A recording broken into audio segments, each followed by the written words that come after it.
ఒక బంగారము, ఐరన్ రెండు చాలా బాగా క్లోజ్ ఫ్రెండ్స్. ఇదన్నీ క్లోజ్ ఫ్రెండ్స్గా ఉన్న ప్రోగ్రెస్లో ఒక్కసారి వాళ్ళని బంగారాన్ని మేక్ ఓవర్ కింద తీసుకున్నప్పుడు, బంగారం ఐరన్ రెండు మేక్ ఓవర్ కింద తీసినప్పుడు దాన్ని బాగా వేడి చేసి కాల్చి మెల్ట్ చేసి దాన్ని షేప్లో ఉంచడానికి కోసం ఐరన్ సుత్తితో కొడతారు. కొట్టినప్పుడు బంగారం ఎంత కొట్టినా మెత్తగా సౌండ్ లేకుండా తనకు కావాల్సినట్టు సాగింది.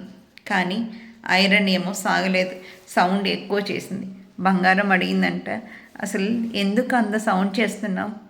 నేను నిన్న కొట్టిన సుత్తితోనే కొట్టించుకున్నాను, నేనేం అరవలేను కదా, కానీ నువ్వు ఎందుకు అందగా గొంతుకించుకుని అరుస్తున్నావు? కొట్టేది నీ వాడే కదా అనిందంట. అప్పుడు ఐరన్ చెప్పిందంట, కొట్టేది మావాడు కాబట్టి నొప్పి ఎక్కువ అనిపిస్తుంది, అందువల్ల అరవాలని అనిపిస్తుంది, కానీ నిన్న కొట్టేది నీ వాళ్ళు కాదు కదా, ఎవరో కదా, అందువల్ల నీకు నొప్పి తెలియట్లేదు.